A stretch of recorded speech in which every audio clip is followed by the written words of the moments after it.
October 7, 1571. The waters of the Gulf of Patras churn beneath hundreds of warships advancing toward collision.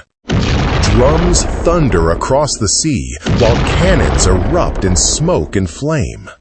Thousands of oars slice through dark Mediterranean water in perfect rhythm as priests pray, commanders shout orders, and soldiers prepare for one of the most violent naval battles in history. Above the fleets rise the banners of two worlds. On one side stands the Holy League, a fragile alliance led by Spain, Venice, and the papacy. On the other stands the immense naval power of the Ottoman Empire, then one of the most feared superpowers on Earth. More than 400 ships converge in a struggle many believed would decide the future of the Mediterranean itself. But the Battle of Lepanto was more than a clash of fleets. It was a collision of empires, religions, technologies, ambitions, and civilizations. Behind the legendary imagery of crusading banners and burning ships lies a darker reality of slavery, political rivalry, espionage, and unimaginable human suffering. Thousands died chained to oars while empires gambled their futures upon the sea. Tonight, we unravel the secrets of the greatest galley battle ever fought.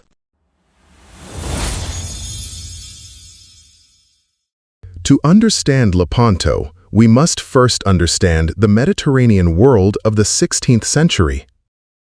The sea was not merely water separating continents. It was the center of global power, commerce, warfare, and civilization itself. For thousands of years, empires rose and collapsed along its shores. Egyptians, Greeks, Romans, Byzantines, Arabs, Venetians, Genoese, Ottomans, and Spaniards all fought to dominate its trade routes, strategic islands, and wealthy coastal cities. Whoever controlled the Mediterranean controlled the movement of wealth between Europe, Africa, and Asia. By the 1500s, the region had become a fractured but deeply interconnected world where commerce and conflict existed side by side every single day. Merchant vessels carried spices from the East, silk from Asia, silver from the Americas, grain from Egypt, timber from the Balkans, and countless enslaved people across the sea. Ports overflowed with traders speaking dozens of languages. Great cities grew rich through maritime commerce, while naval patrols hunted smugglers, pirates, and enemy fleets. Yet beneath this thriving economic network simmered constant tension. Religious rivalry between Christian Europe and the expanding Muslim Ottoman Empire intensified political fear across the Mediterranean. Coastal towns lived under the threat of sudden raids. Corsairs attacked merchant convoys and enslaved captured crews. Diplomats negotiated fragile truces while armies prepared for war. Above all other powers towered the Ottoman Empire. What began as a small Anatolian state had transformed into one of the largest and most formidable empires on earth. In 1453, the Ottomans captured Constantinople, ending the Byzantine Empire and sending shockwaves across Christian Europe. Afterward, Ottoman expansion accelerated dramatically. They conquered Egypt, absorbed key trade routes, defeated rival Muslim dynasties, seized strategic islands, and pushed deep into southeastern Europe and Hungary. Ottoman fleets dominated much of the eastern Mediterranean, projecting imperial influence across enormous distances. To many Europeans, Ottoman power appeared unstoppable. The empire possessed vast financial resources, disciplined armies, elite janissary troops, and experienced admirals commanding powerful naval forces. Ottoman rulers understood that Mediterranean dominance was essential for imperial dominance was essential for imperial prosperity and security. Yet the Ottomans faced determined rivals. Most important among them stood the Spanish Habsburg monarchy under King Philip II. Spain controlled territories stretching across Europe and the Americas, while silver from the New World poured into royal coffers. Venice remained a major maritime republic with immense naval experience and commercial influence.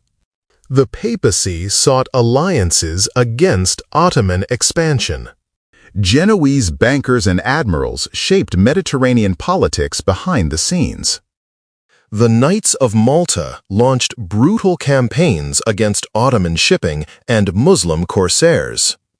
Across the Mediterranean, tensions escalated through piracy, sieges, raids, religious hostility, and imperial rivalry. The entire region became a pressure cooker, waiting for explosion. Eventually, that explosion arrived at Lepanto.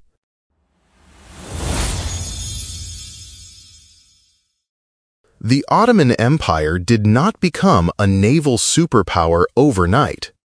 Its dominance emerged through generations of expansion, innovation, adaptation, and relentless ambition. Early Ottoman rulers focused primarily on conquest by land, expanding steadily across Anatolia and the Balkans. But as the empire grew larger and wealthier, Ottoman leaders realized that control of the Mediterranean Sea was becoming just as important as control of territory itself. Naval power protected trade routes, carrying enormous wealth across the region. Fleets transported soldiers and supplies rapidly between distant provinces. Warships defended coastlines, seized islands, and projected imperial authority far beyond the empire's borders. The Mediterranean became essential to Ottoman prosperity and security, and the empire adapted quickly to maritime warfare. Ottoman rulers recruited experienced sailors and shipbuilders from conquered territories throughout the Mediterranean world. Greek mariners, Arab navigators, Albanian fighters, and North African corsairs all contributed skills and knowledge to the expanding Ottoman navy. Massive shipyards grew in Constantinople and other strategic ports where fleets of galleys could be constructed, repaired, and supplied. The Ottomans studied rival naval powers carefully, adopting advanced techniques from Venetians, Genoese, and other Mediterranean seafaring states while developing their own style of warfare at sea. One of the most important figures in this transformation was the legendary admiral Hayreddin Barbarossa. Born on the island of Lesbos, Barbarossa rose from corsair captain to one of the most feared naval commanders in the Mediterranean. His fleets terrorized Christian shipping, raided coastal settlements, captured strategic ports, and transported Muslim refugees fleeing persecution in Spain. He defeated rival navies repeatedly and helped establish Ottoman dominance across North African waters. Under Barbarossa and the admirals who followed him, Ottoman naval power reached extraordinary heights. Ottoman fleets combined the resources of a centralized empire with the aggression and flexibility of corsair warfare. Admirals operated across enormous distances, gathering intelligence, disrupting enemy commerce, launching raids, and supporting major military campaigns. At the center of this system stood the galley warship. Long, narrow, and powered primarily by oars, galleys maneuvered effectively in Mediterranean conditions and could move even without wind. Armed with cannons at the bow and crowded with soldiers, they functioned as floating assault platforms built for close combat. Naval battles often involved ramming, boarding enemy ships, and savage hand-to-hand fighting rather than long-range artillery duels. Life aboard these vessels was horrific.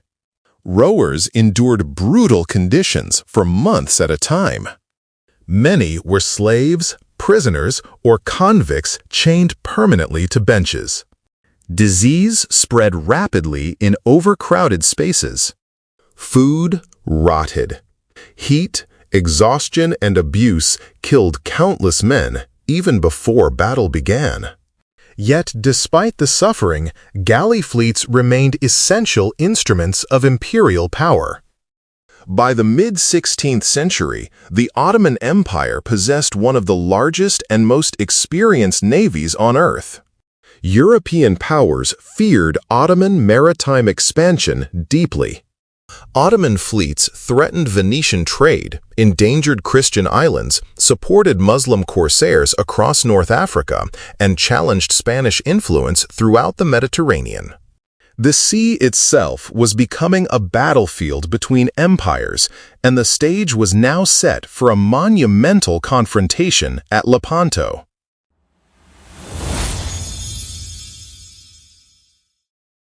The immediate spark leading to Lepanto came from the island of Cyprus. In the 16th century, Cyprus held enormous strategic, economic, and political value within the Mediterranean world. Positioned in the eastern Mediterranean between Europe, the Levant, and North Africa, the island functioned as a critical commercial crossroads connecting major trade networks. Merchant vessels carrying spices, textiles, grain, wine, and luxury goods regularly passed through its harbors. Whoever controlled Cyprus gained influence over regional commerce, naval movement, and military operations across the eastern Mediterranean. During this period, Venice controlled the island and profited immensely from its trade and agricultural wealth. Venetian merchants depended heavily on eastern trade routes, and Cyprus formed one of the Republic's most valuable overseas possessions. But Ottoman leaders increasingly viewed the island as both a threat and an opportunity. Cyprus lay dangerously close to Ottoman territories and sea lanes. Venetian control allowed enemy fleets and privateers potential access near crucial Ottoman shipping routes. Conquering the island would strengthen Ottoman naval dominance, weaken Venice economically, and secure imperial authority across the eastern Mediterranean. In 1570, Sultan Selim II ordered a full-scale invasion of Cyprus. Massive Ottoman forces descended upon the island by land and sea. Ottoman armies vastly outnumbered the defenders and brought overwhelming military resources with them. Venetian garrisons resisted fiercely, but the balance of power heavily favored the Ottomans. One city after another eventually fell beneath Ottoman assault. Yet the siege of Famagusta became especially legendary for its brutality and determination. Venetian commander Marcantonio Bragadin led the defense with extraordinary resolve despite impossible conditions. For months, Ottoman bombardment shattered the city's defenses, while starvation, disease, heat, and exhaustion devastated the defenders. Food supplies dwindled rapidly. Casualties mounted relentlessly. Yet Bragadin and his soldiers refused to surrender, hoping desperately for reinforcements that never arrived. When Famagusta finally capitulated in 1571, the tragedy that followed shocked Europe. Ottoman commander Lala Mustafa Pasha accused the Venetians of violating surrender agreements. Whether these accusations were true remains debated, but the consequences proved horrific. Bragadin was tortured publicly in one of the most infamous episodes of the war. According to surviving accounts, he suffered mutilation and prolonged abuse before execution. Reports of his death spread rapidly throughout Europe, fueling outrage and intensifying anti-Ottoman sentiment across Christian states already fearful of Ottoman expansion. Pope Pius V immediately recognized the political opportunity created by the crisis. For years, European powers had struggled to cooperate effectively against the Ottomans because of deep political rivalries and competing interests. Spain and Venice distrusted one another. Italian states pursued separate agendas. France sometimes aligned diplomatically with the Ottomans in order to counter Habsburg influence. Christian unity remained fragile and inconsistent. But the fall of Cyprus transformed the atmosphere dramatically. Pope Pius V worked tirelessly through diplomacy, pressure, and religious appeals to forge a united alliance. Eventually, the Holy League emerged. Spain, Venice, the Papal States, Genoa, Savoy, and the Knights of Malta agreed to cooperate militarily against the Ottoman Empire. The alliance remained deeply uneasy, with constant arguments over money, logistics, command structure, and strategic priorities. Yet, despite internal tensions, its members understood the scale of the Ottoman threat. Across Mediterranean ports, shipyards erupted with activity as a massive Christian fleet began assembling for war.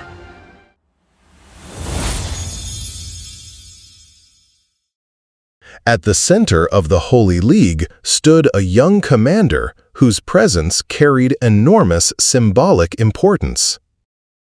Don John of Austria was not merely a naval leader. He represented the hopes, ambitions, and anxieties of an alliance attempting to unite against one of the most powerful empires on Earth. Born illegitimate, Don John was the half-brother of King Philip II of Spain.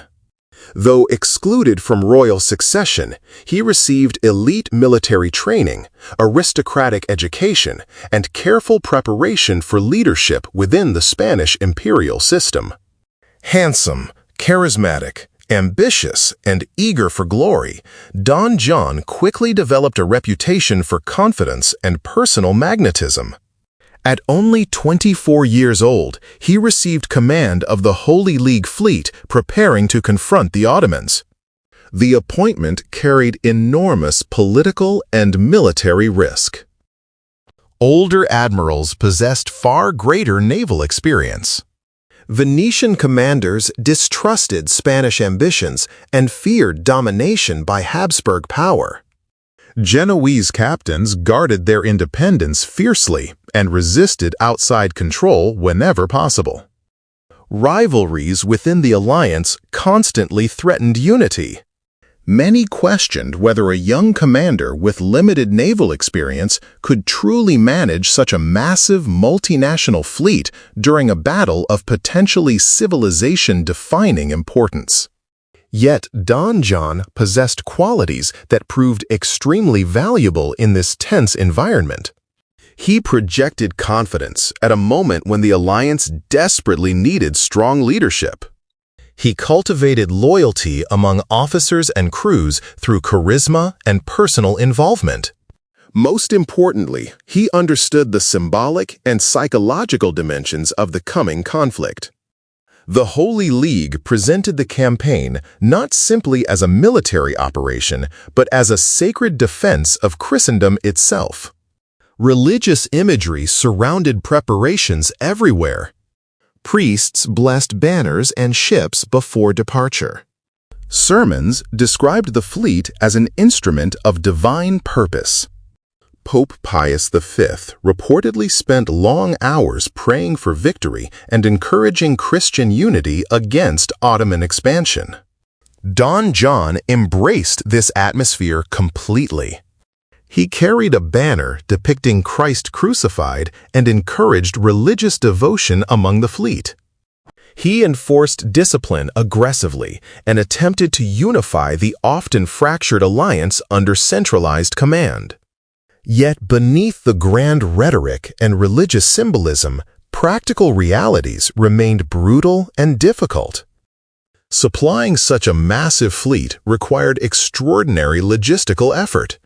Thousands of sailors, soldiers, rowers, marines, officers, and support personnel needed constant access to food, water, weapons, ammunition, medical supplies, and ship maintenance.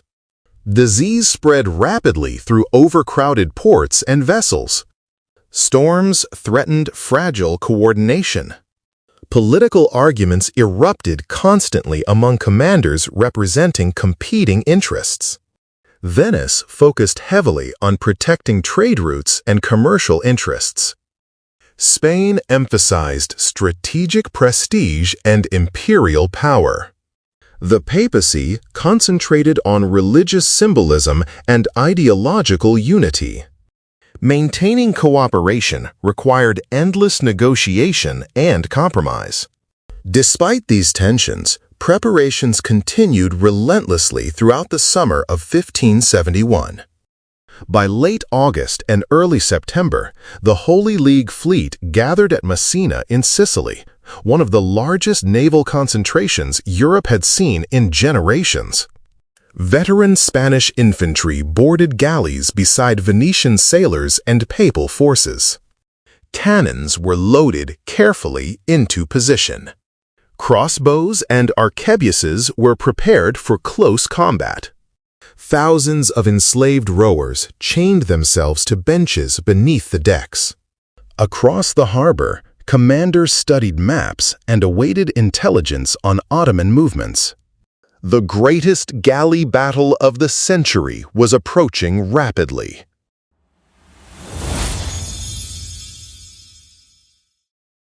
The Ottoman fleet sailing toward Lepanto represented one of the most formidable naval forces ever assembled in the Mediterranean. Commanded by Ali Pasha, the armada carried the strength, prestige, and military confidence of an empire that had dominated vast regions of the known world for generations. Its ships were filled with experienced sailors, elite janissaries, hardened corsairs, skilled archers, artillery crews, and seasoned officers who understood Mediterranean warfare intimately. Ottoman naval organization reflected decades of expansion and constant conflict across the sea. Their fleets had raided coastlines, protected trade routes, transported armies, and defeated rival powers repeatedly throughout the 16th century. Ottoman crews maneuvered aggressively and efficiently. They excelled at boarding combat and close quarters fighting. Many veterans aboard the fleet believed deeply in Ottoman military superiority after generations of success against both Christian and Muslim rivals. The armada itself was enormous. More than 200 galleys, accompanied by supporting vessels, advanced westward across the Mediterranean in disciplined formation. Flags snapped loudly in the sea wind above crowded decks, while massive drums synchronized the rhythm of thousands of rowers beneath the blazing sun. Cannons lined the bows of the ships, prepared to fire devastating volleys before boarding actions began. Religious banners reinforced morale and reminded crews that they fought not merely for empire, but also for faith and imperial destiny. Yet the Ottomans did not view themselves as villains in some simplistic civilizational struggle. From their perspective, they defended and expanded a legitimate and highly successful empire whose authority stretched across southeastern Europe, North Africa, the Middle East, and major Mediterranean territories.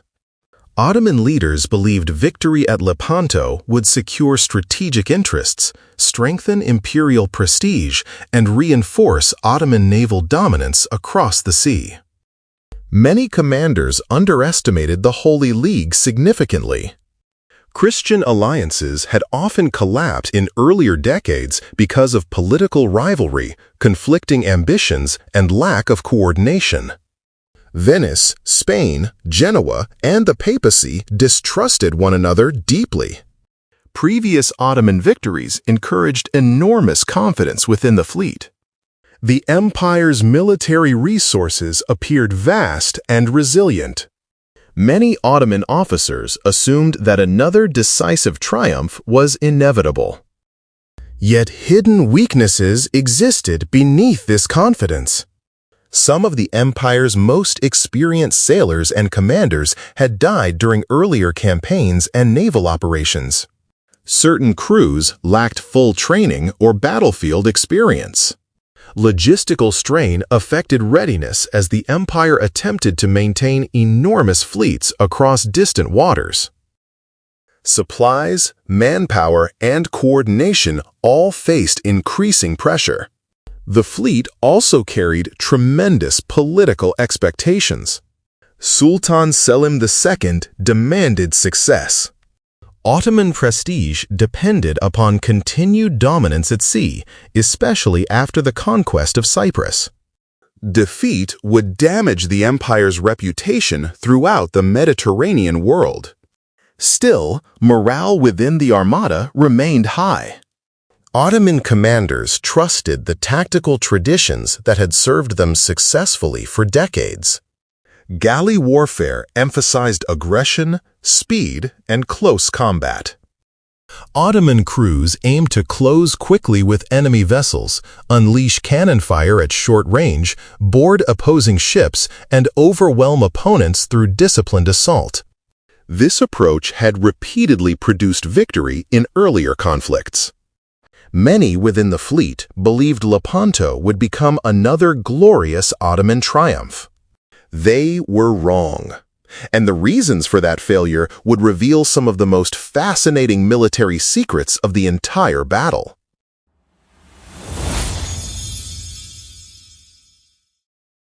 The Battle of Lepanto occurred during a remarkable transitional era in military technology when older methods of warfare collided violently with emerging innovations that would eventually transform naval combat forever. The result was a brutal hybrid battlefield, unlike anything that had existed before or would exist afterward. Traditional Mediterranean galley warfare still dominated naval strategy during the 16th century. Galleys remained the primary warships of both the Ottoman Empire and the Holy League.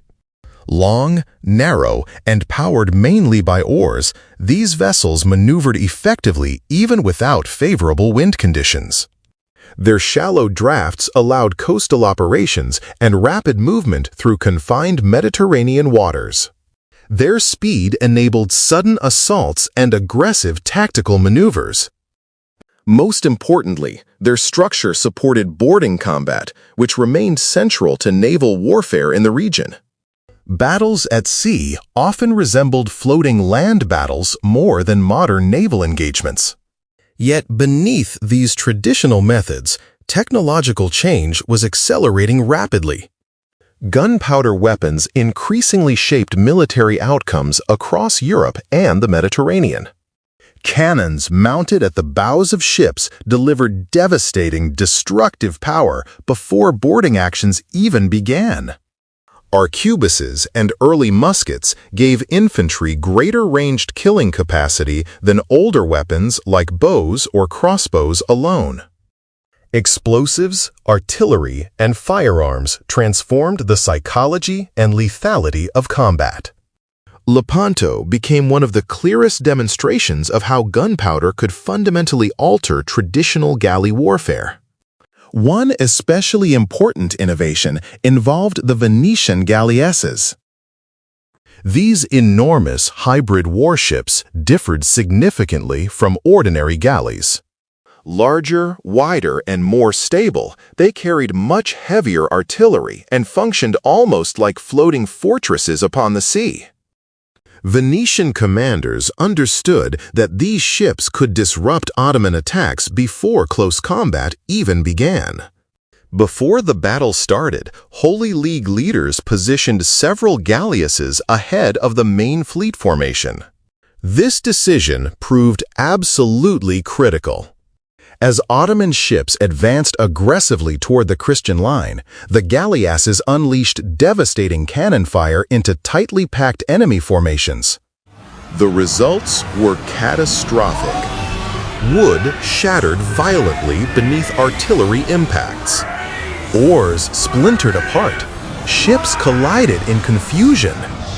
Men died instantly from cannonballs tearing through crowded decks. Smoke and debris filled the air while formations lost cohesion. The psychological shock proved enormous for Ottoman crews expecting a more traditional engagement. Yet, despite the growing importance of artillery, Lepanto remained intensely personal and horrifyingly intimate combat. After initial cannon exchanges, ships crashed physically into one another. Soldiers boarded enemy vessels in savage hand-to-hand fighting. Combat devolved into chaotic slaughter across crowded decks soaked with blood and seawater. Swords, axes, pikes, knives, arquebuses, and pistols all played roles simultaneously. Smoke obscured visibility almost completely in some areas of the battlefield. Men slipped on corpses while fires spread between damaged vessels. Explosions ignited ammunition stores and shattered hulls. The sounds alone must have been terrifying beyond imagination. Drums pounding across the water, screams of wounded men, crashing timber, roaring gunfire, shouted prayers, and commanders desperately trying to control chaos. For rowers chained beneath the decks, conditions became even more horrific. Many could not escape burning or sinking ships. Some drowned while still chained to benches. Others fought desperately after liberation. Lepanto was not a clean clash between civilizations. It was industrialized brutality unleashed upon the sea.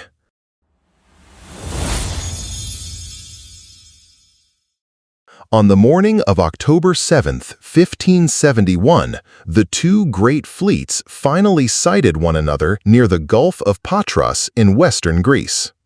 After months of preparation, tension, diplomacy, fear, and anticipation, the moment of collision had arrived. The weather conditions favored battle. The sea remained relatively calm, allowing the long galley formations to maneuver effectively without major disruption from waves or wind. Visibility across the water was clear enough for commanders to observe enemy formations stretching across the horizon. Both sides immediately recognized the magnitude of what was about to occur. This would not be a minor raid or isolated naval encounter. It would become one of the largest and bloodiest naval clashes ever fought in the Mediterranean world. The Holy League fleet formed carefully into organized divisions designed to maintain coordination during the coming chaos. At the center stood Don John of Austria aboard his flagship, surrounded by some of the alliance's strongest forces. On the left wing, the experienced Venetian commander Agostino Barbarigo prepared to engage Ottoman ships attempting to outflank the Christian line. On the right, Genoese Admiral Giovanni Andrea Doria commanded another major division responsible for protecting the flank against aggressive Ottoman maneuvering. Behind the main battle line waited a reserve force prepared to reinforce weak points or exploit opportunities as the fight developed. Ahead of the fleet stood the enormous Venetian galleasses, positioned deliberately to disrupt the Ottoman advance with overwhelming artillery fire. The Ottomans deployed in a broadly similar structure. At the center stood Ali Pasha, commanding the imperial flagship and the heart of the Ottoman fleet. Mehmed Sirocco led the Ottoman right wing, while the highly experienced corsair commander Uluç Ali controlled the left. Together, the two fleets stretched across miles of open water. More than 400 warships carrying tens of thousands of sailors, soldiers, marines, and rowers moved steadily toward collision. Before combat began fully, religious rituals unfolded across both fleets. Priests moved among Christian crews, offering blessings and final prayers. Ottoman sailors recited Islamic prayers while banners bearing religious symbols fluttered above the ships. Many men understood they would likely die before sunset. The psychological preparation for battle became almost as important as military organization itself. Then the fighting began. The Venetian galleasses opened fire first. Their massive cannons unleashed devastating artillery barrages into advancing Ottoman formations. Cannonballs smashed through wooden hulls and crowded decks with horrifying force. Ships exploded into clouds of splinters. Oars shattered apart instantly. Rowers, chained beneath decks, died without any possibility of escape. Formation cohesion weakened as damaged vessels drifted into confusion. Yet, despite the destruction, the Ottomans continued advancing aggressively toward the Christian fleet. Soon, the armadas crashed together physically across the sea. The center became especially savage. Don John's flagship engaged directly with Ali Pasha's vessel in brutal close combat. Elite janissaries fought veteran Spanish infantry across slippery, blood-covered decks while gunfire erupted at point-blank range. Soldiers boarded enemy ships repeatedly in desperate waves of assault and counterattack. Casualties mounted almost immediately. Elsewhere, carefully planned battle lines fragmented into isolated duels and chaotic clusters of fighting ships. Commanders improvised constantly as smoke spread across the water and visibility collapsed. For hours, the battle raged with terrible intensity. But gradually, almost imperceptibly at first, momentum began shifting toward the Holy League.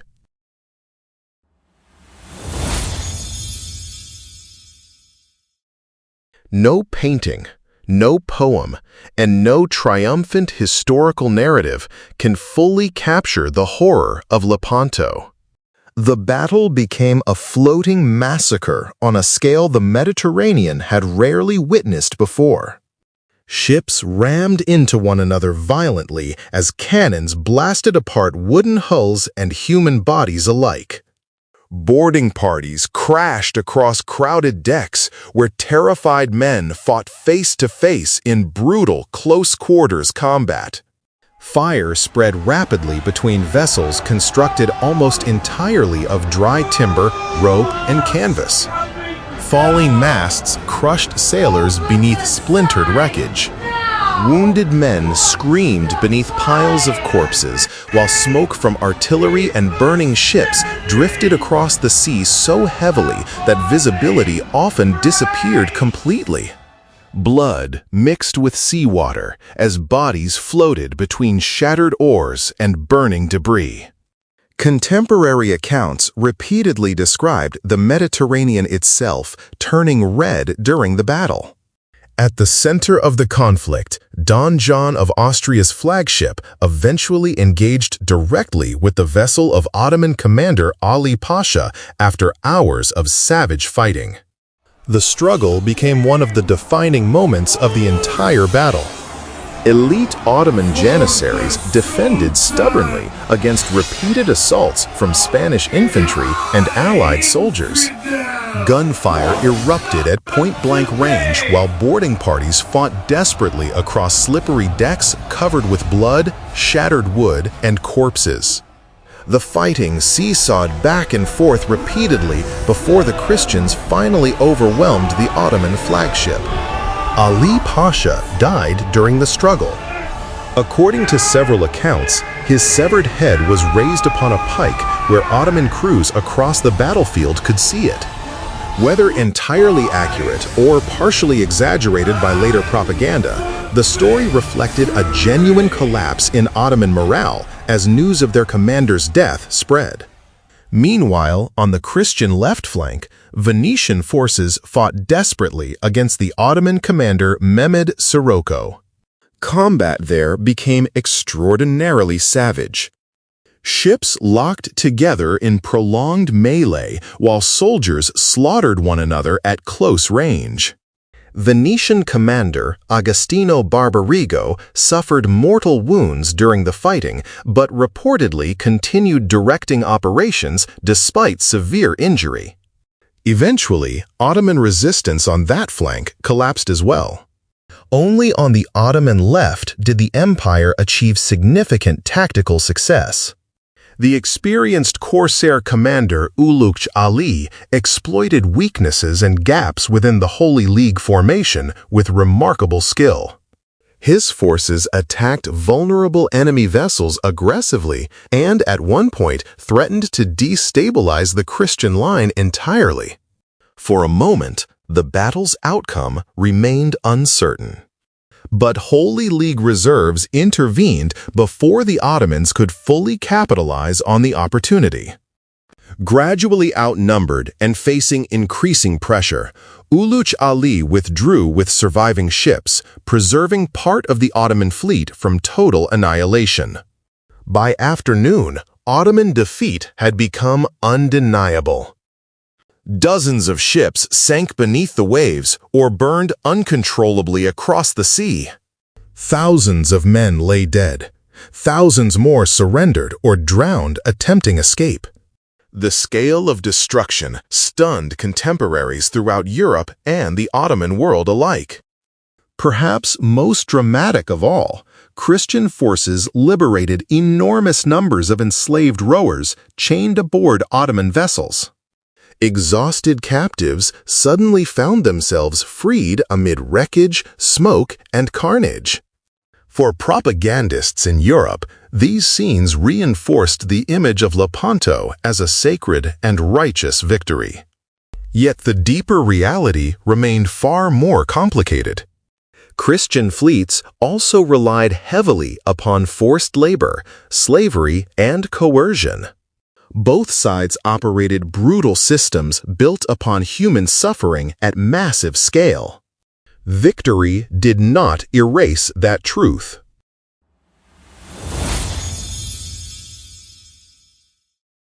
Historians often focus on strategy, commanders, tactics, and political consequences when discussing the Battle of Lepanto. Yet beneath all the military analysis lies a far darker reality. Lepanto was above all a massive human catastrophe. Tens of thousands of men died within only a few hours of fighting. Exact casualty numbers remain uncertain because surviving records differ significantly, but the scale of destruction was unquestionably enormous. Bodies floated across the sea for days afterward, while wrecked ships drifted among blood-stained water and shattered debris. Thousands of wounded survivors suffered terribly long after the battle itself ended. Medical treatment during the 16th century remained primitive and limited. Surgeons possessed little understanding of infection or trauma care by modern standards. Men who initially survived gunshot wounds, burns, broken bones, or blade injuries often died slowly afterward from infection, fever, gangrene, or blood loss. Conditions aboard ships made treatment even worse. Crowded decks, contaminated water, smoke inhalation, and exhaustion intensified suffering everywhere. For the rowers chained beneath the decks, the battle represented a uniquely horrifying experience. Many of these men had no personal stake in the conflict at all. They were slaves captured during raids, convicts sentenced to forced labor, prisoners of war, or desperately poor men compelled into service by circumstance. Chained to benches for months at a time, they endured starvation, disease, beatings, exhaustion, and constant fear. Their labor powered the vast galley fleets upon which Mediterranean warfare depended. When battle erupted, escape became almost impossible for them. If ships caught fire, chained rowers burned alive below deck. If vessels sank, they drowned helplessly while still shackled to benches.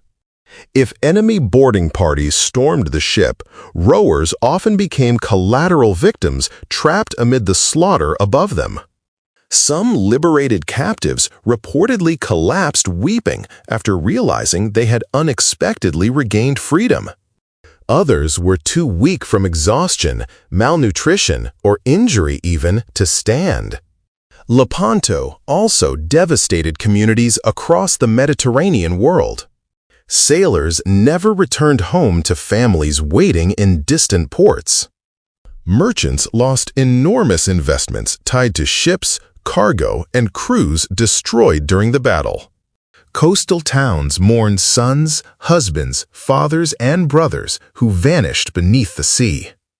Entire ship crews disappeared within a single afternoon. The emotional shock spread far beyond the battlefield itself. For commanders and survivors, the psychological burden proved immense.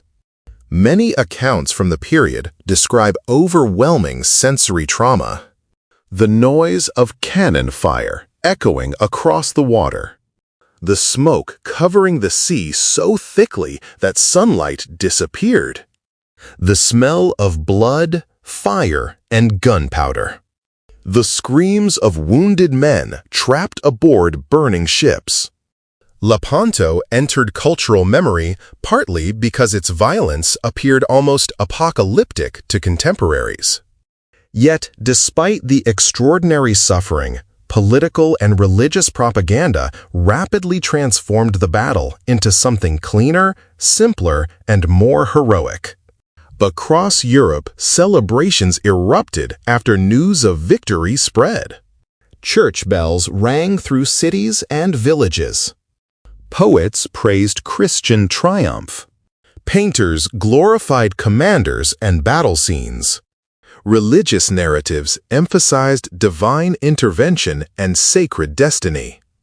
The far messier realities of slavery, political rivalry, economic ambition, and mass human suffering gradually became secondary to the myth of holy victory. Almost immediately, legend began replacing complexity.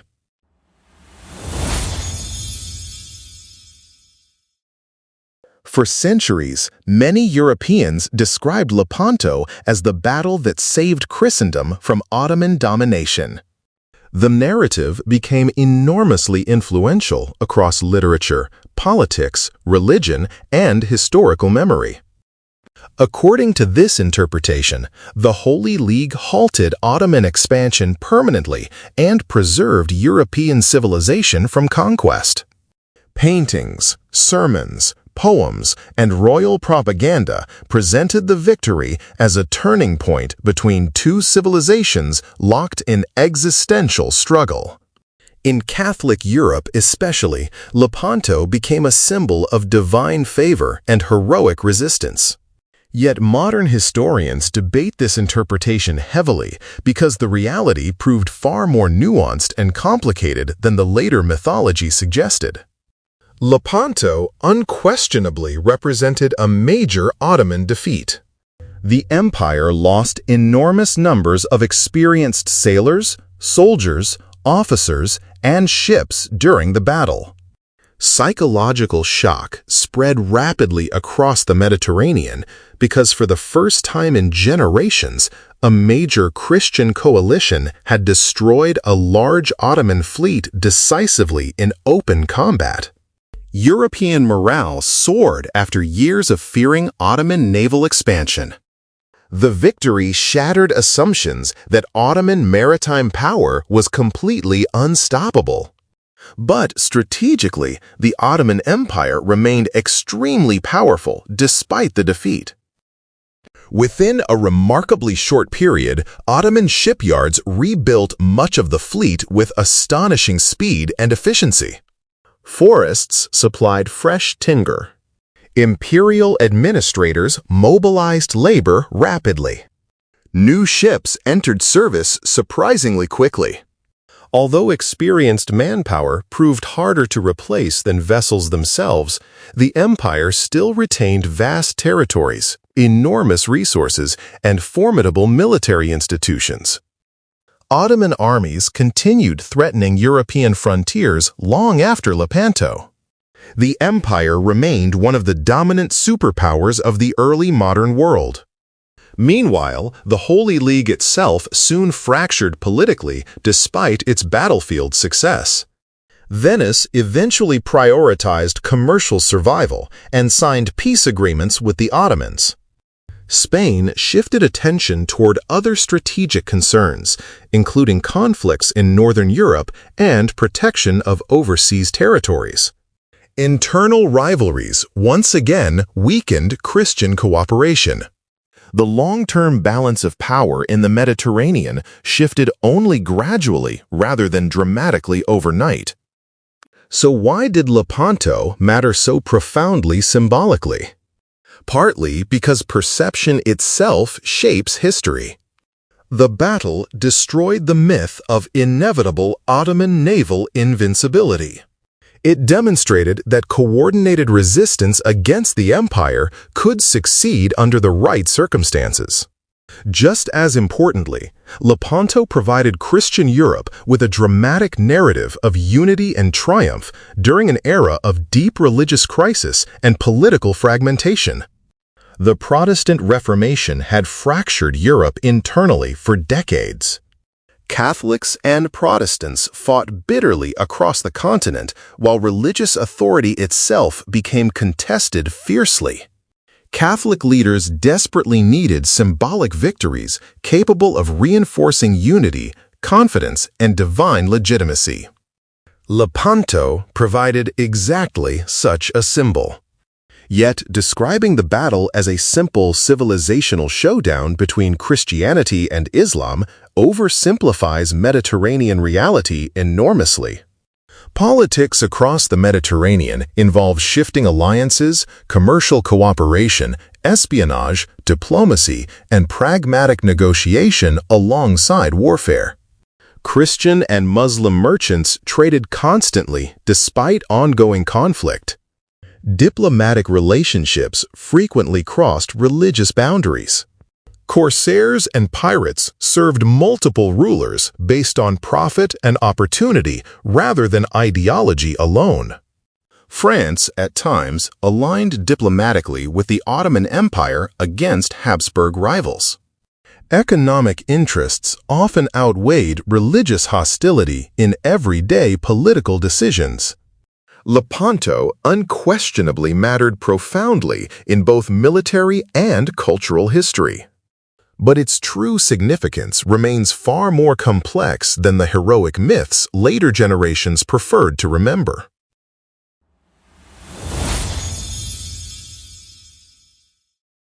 Among the thousands of men who fought at Lepanto stood a young Spanish soldier named Miguel de Cervantes. Decades later, he would become world famous as the author of Don Quixote, one of the most influential novels ever written and a foundational work of modern literature. But on the morning of October 7, 1571, Cervantes was not yet a celebrated writer or literary icon. He was simply another combatant aboard a crowded galley preparing for one of the deadliest naval battles in Mediterranean history. At the time, Cervantes served as a soldier within the Spanish forces of the Holy League. According to later accounts, he had been suffering from fever shortly before the battle began. Despite illness, he reportedly insisted on fighting rather than remaining below deck or withdrawing from combat. Like many young men of the era, Cervantes viewed participation in such a monumental conflict as both a duty and an opportunity for honor. When battle erupted, the violence around him became overwhelming. Gunfire, cannon blasts, smoke, screams, and boarding combat consumed the sea. During the fighting, Cervantes suffered severe wounds from enemy fire. Injuries permanently damaged his left hand and arm, leaving him physically impaired for the rest of his life. Yet remarkably, he later spoke of Lepanto not with bitterness, but with immense pride. Cervantes famously described the battle as the highest occasion that past centuries have seen. His words reveal how deeply Lepanto shaped the imagination of those who survived it. For many participants, the battle represented far more than ordinary military service. They believed they had witnessed and contributed to an event of world historical significance. Lepanto rapidly entered European cultural memory through literature, poetry, painting, sermons, and political rhetoric. Artists created dramatic scenes of burning ships and heroic commanders. Churches commissioned commemorative artworks celebrating divine intervention and Christian triumph. Writers praised sacrifice, courage, and unity against perceived existential threat. Almost immediately, the battle transformed from military event into cultural myth. Cervantes himself embodied many of the contradictions within that mythology. He fought bravely and suffered permanently during the battle, yet victory did not lead to prosperity or security in his personal life. Years later, while traveling through the Mediterranean, pirates captured Cervantes and sold him into slavery in Algiers. He spent years in captivity before eventually gaining release. His experiences reflected the brutal interconnectedness of Mediterranean society during the 16th century. Warfare, piracy, slavery, commerce, religion, diplomacy, and cultural exchange constantly overlapped across the sea. Christians and Muslims fought one another violently while simultaneously trading, negotiating, and interacting economically.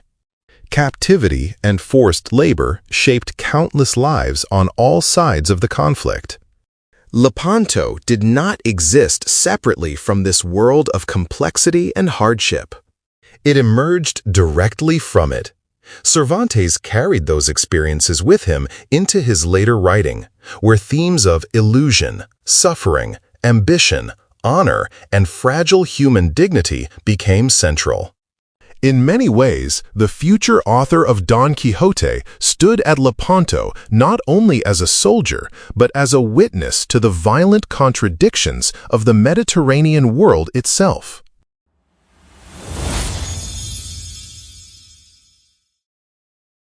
The Battle of Lepanto quickly became one of history's greatest propaganda victories.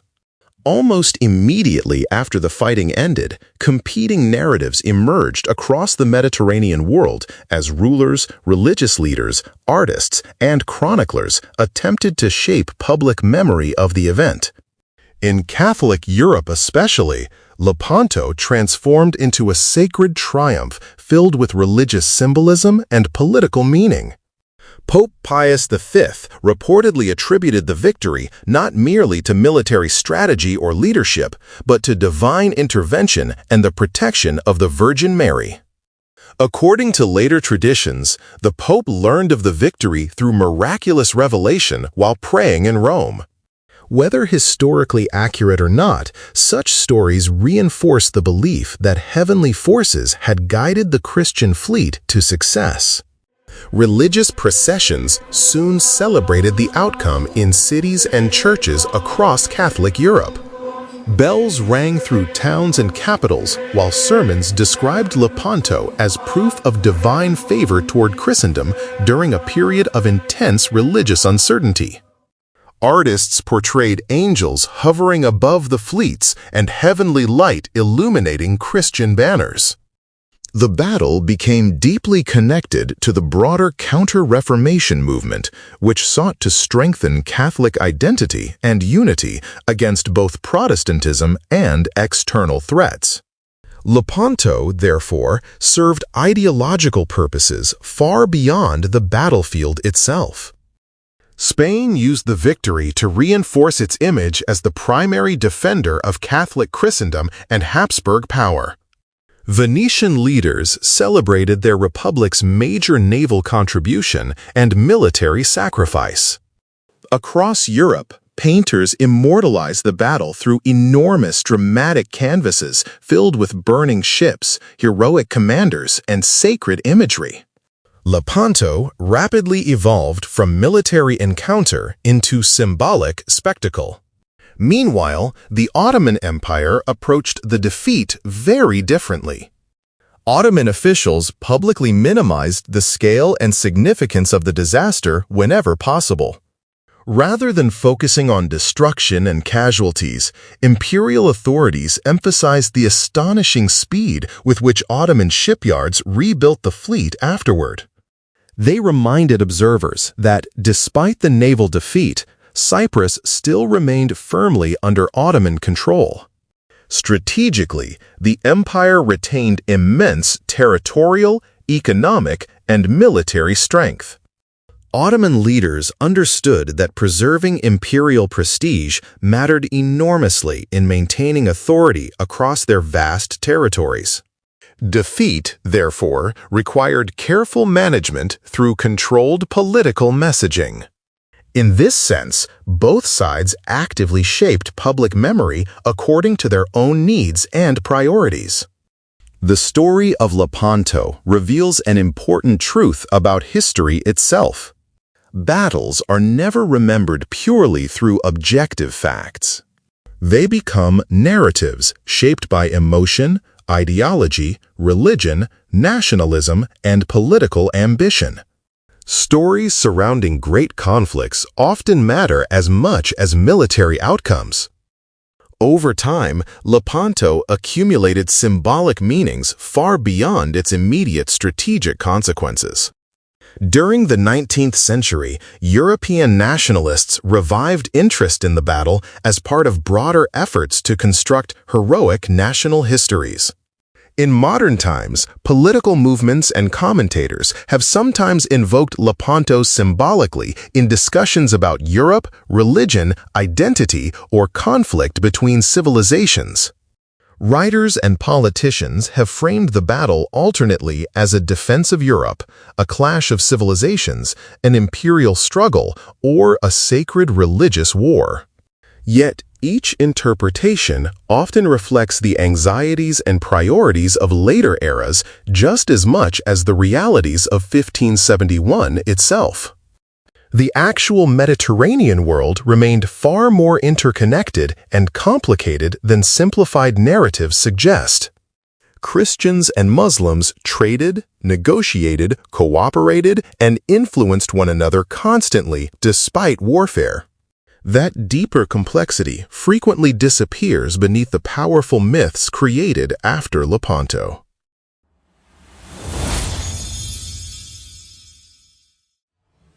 Lepanto represented both a climax and an ending in the history of naval warfare. It was the greatest galley battle ever fought, bringing together hundreds of oared warships in a single massive confrontation across the Mediterranean. Never before had so many galleys collided in such a violent and concentrated struggle, and never again would the world witness another naval battle quite like it. Yet, despite its enormous scale and symbolic importance, Lepanto also revealed the growing limitations of galley warfare itself. The battle occurred during a period of profound military and technological transition. Traditional Mediterranean naval methods still dominated combat, but new forms of warfare were already beginning to reshape the future. For centuries, galleys had served as the primary warships of Mediterranean empires. Their oars allowed movement independent of wind conditions, making them highly effective in coastal waters and narrow seas. They excelled at rapid assault and close combat boarding tactics. But technological change was accelerating rapidly during the 16th century. Gunpowder weapons became increasingly powerful and reliable. Cannons grew larger and more destructive. Naval architecture evolved to support heavier artillery and longer-range combat. Over time, Large sailing warships, capable of carrying enormous numbers of cannons, gradually replaced traditional galleys as the dominant instruments of naval power.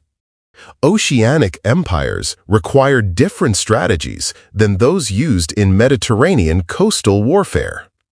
The rise of Atlantic exploration, colonial expansion, and intercontinental trade transformed military priorities completely. Lepanto therefore stands at a remarkable transitional moment between worlds. Ancient and medieval naval traditions collided directly with early modern military transformation. Rowers chained to benches represented older systems rooted in human muscle power and close-quarters combat. Massed cannon fire pointed unmistakably toward the future of naval warfare. The Venetian galleasses at Lepanto demonstrated this shift especially clearly. Their heavy artillery disrupted traditional galley tactics and revealed how firepower could increasingly determine naval outcomes before boarding even began. The Mediterranean world itself was also changing profoundly during this period. For thousands of years, the Mediterranean had functioned as the center of global commerce, imperial rivalry, and cultural exchange. But by the late 16th century, global trade increasingly shifted toward Atlantic routes, connecting Europe, Africa, and the Americas. New colonial systems transformed economies and political ambitions. The Ottoman-Habsburg rivalry remained critically important, but world history was expanding beyond Mediterranean boundaries toward a much larger global system. Yet, despite these changes, Lepanto retained extraordinary symbolic power because it concentrated so many historical themes into one dramatic event. Religion shaped both propaganda and political motivation. Empire drove military expansion and strategic rivalry. Technology transformed the nature of warfare itself. Propaganda reshaped public memory almost immediately after the battle ended. Human suffering remained constant beneath grand narratives of glory and civilization. Political ambition motivated commanders and rulers on all sides. Fear of cultural and religious domination influenced how contemporaries understood the conflict. In many ways, the battle became a mirror reflecting the tensions, transformations, anxieties, and ambitions of an entire era. Lepanto mattered not simply because of who won or lost, but because it captured a world standing between old traditions and an emerging modern age.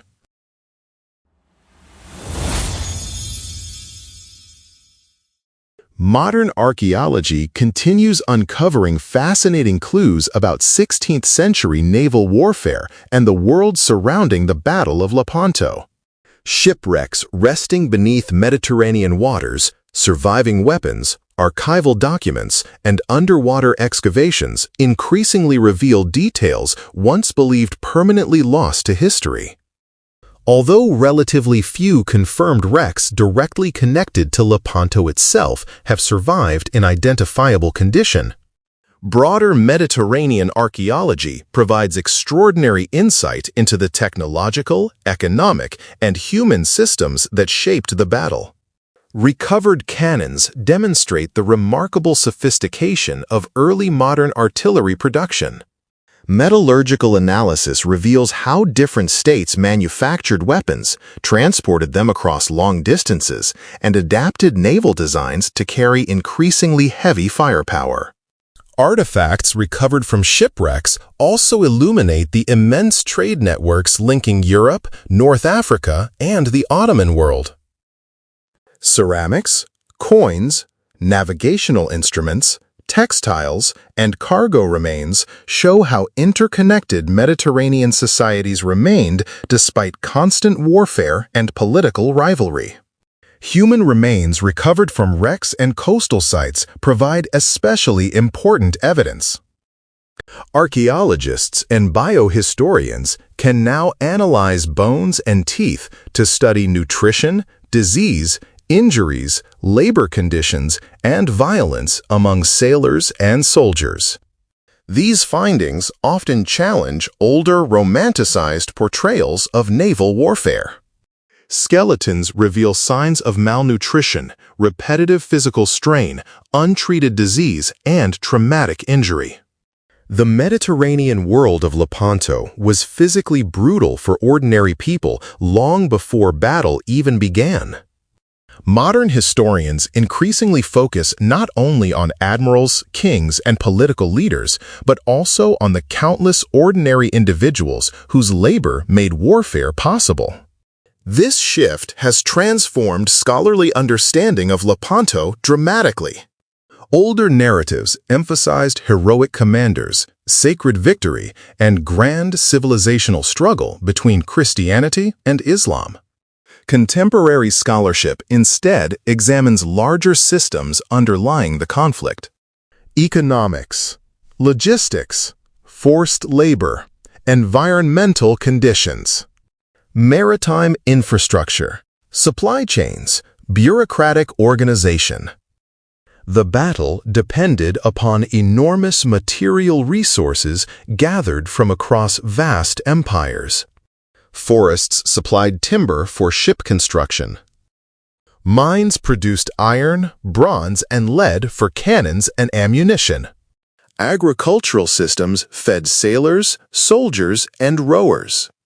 Tax systems extracted wealth from populations in order to finance fleets and military campaigns. Massive shipyards employed thousands of workers constructing, repairing, and provisioning vessels.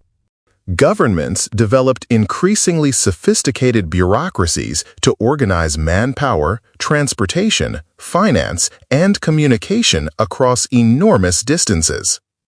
Lepanto, therefore, was not simply one dramatic day of combat on the sea. It represented the output of entire societies mobilized for war on an extraordinary scale. Beneath the famous legends and celebrated commanders lay countless forgotten lives rarely mentioned in traditional histories. Anonymous rowers chained to benches powered the fleets forward. Carpenters repaired damaged hulls and built ships in crowded dockyards.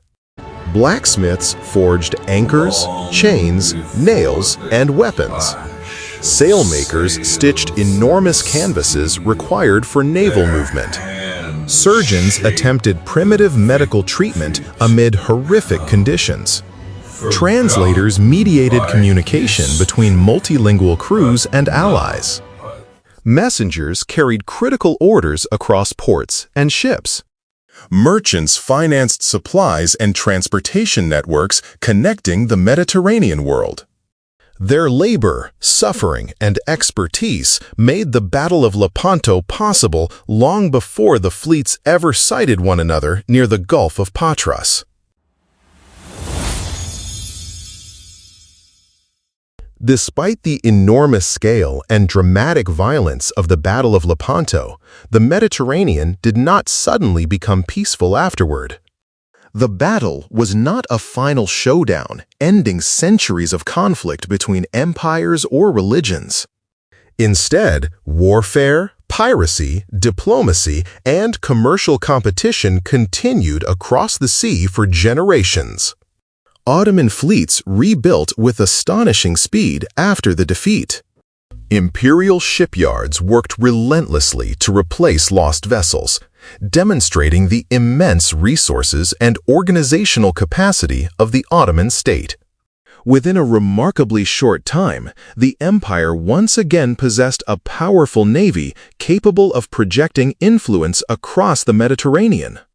Corsair raids also persisted despite the famous Christian victory. North African corsairs operating under Ottoman influence continued attacking shipping, raiding coastlines, capturing prisoners, and disrupting commerce. Venice, meanwhile, adapted pragmatically to changing realities. Although the Republic had suffered greatly during the conflict over Cyprus, Venetian leaders recognized the importance of economic survival and commercial stability.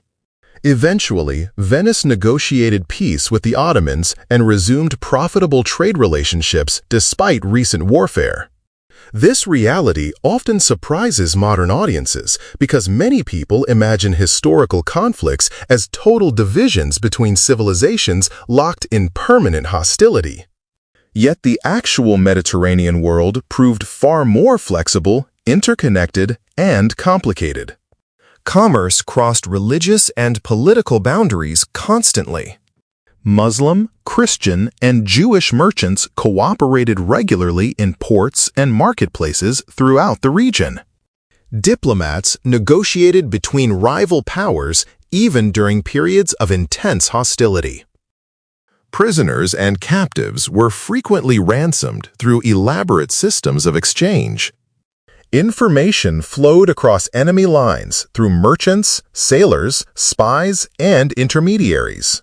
Maritime technology, navigational knowledge, artistic influences, and economic practices spread between competing societies continuously. The Mediterranean simultaneously divided and connected worlds.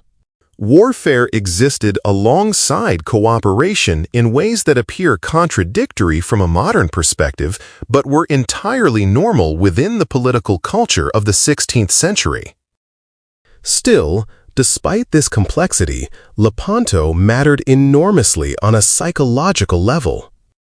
The victory gave European powers new confidence after generations of Ottoman expansion and naval dominance. The myth of inevitable Ottoman invincibility suffered serious damage. Christian rulers and populations celebrated the idea that coordinated resistance against the empire could succeed dramatically. Ottoman prestige, meanwhile, experienced a noticeable blow, even if the empire remained strategically powerful. Public perception mattered deeply in early modern politics, and symbolic victories often carried consequences extending far beyond immediate military outcomes. For Spain, Lepanto reinforced imperial identity during the height of Habsburg global power and strengthened its image as defender of Catholic Christendom.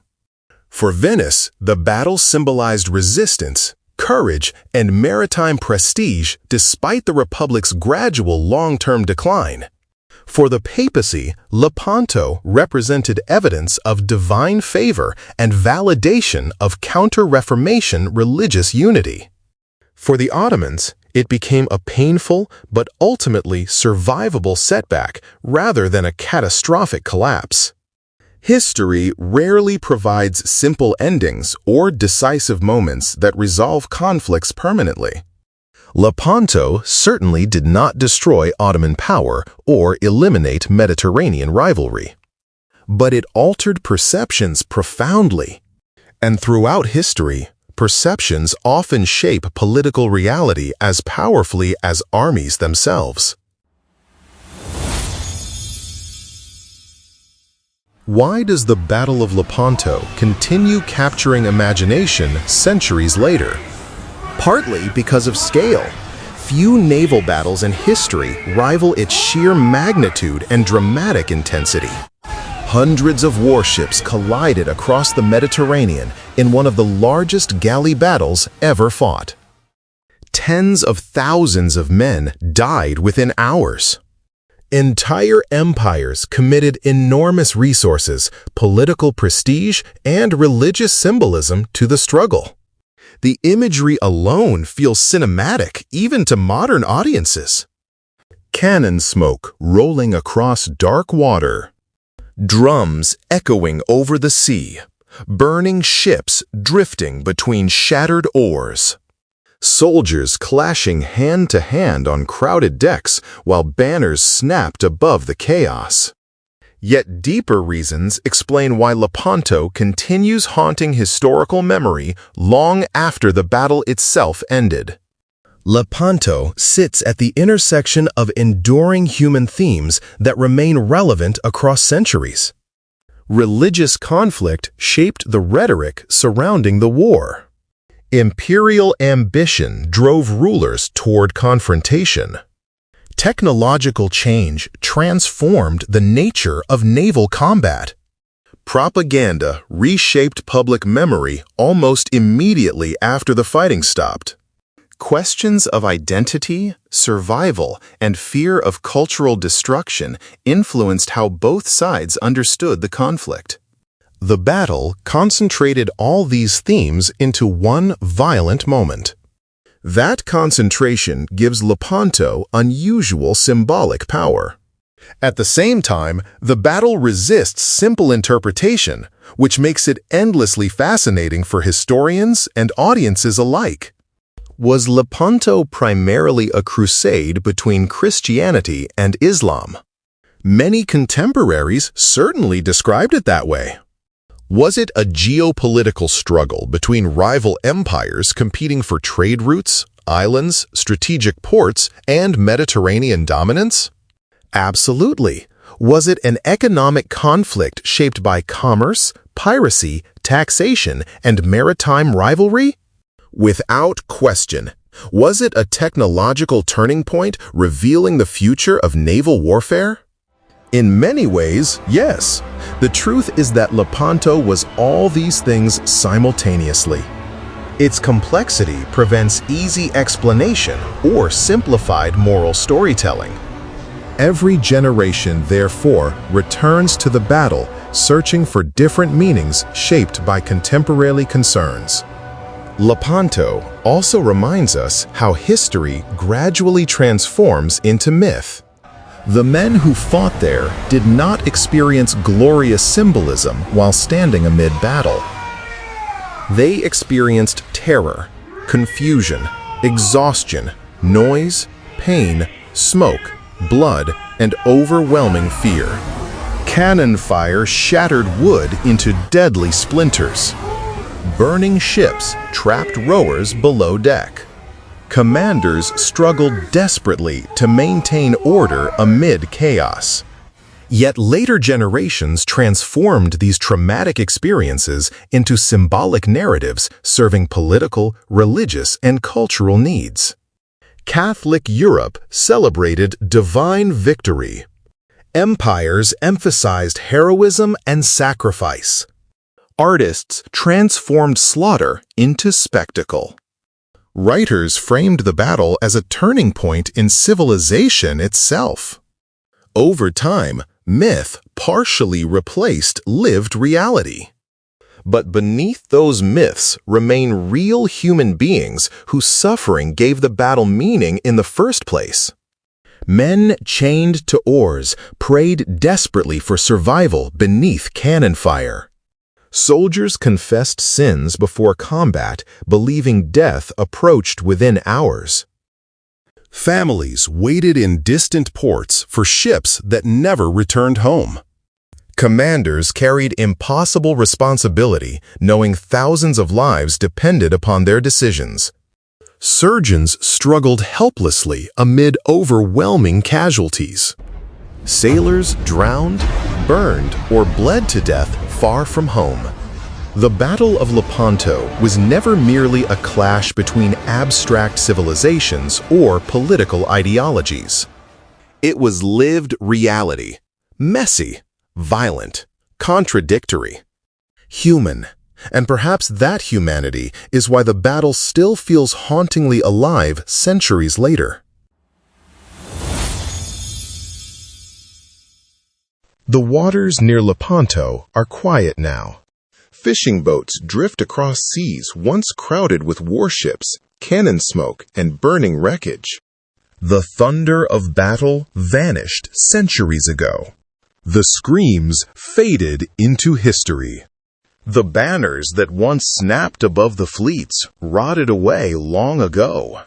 Empires that fought there transformed, weakened, or disappeared entirely. Yet memory remains. Somewhere beneath those waters still lie fragments of shattered wood, rusted weapons, broken chains, and forgotten lives swallowed by the Mediterranean. The Battle of Lepanto endures not simply because of who won or lost, but because it captured a turning point in human history itself. It was a moment when worlds collided violently across the sea. A moment when technology, religion, empire, commerce, and ambition converged in catastrophic conflict. And a moment that revealed both the power and fragility of civilization at the same time. For all the myths surrounding Lepanto, perhaps its greatest secret is this: the battle did not truly divide the Mediterranean into separate civilizations. Instead, it exposed how deeply interconnected those worlds had always been through trade, diplomacy, warfare, slavery, migration, and shared history. Even through fear. Even through bloodshed. And perhaps that is why the Battle of Lepanto still echoes across history today.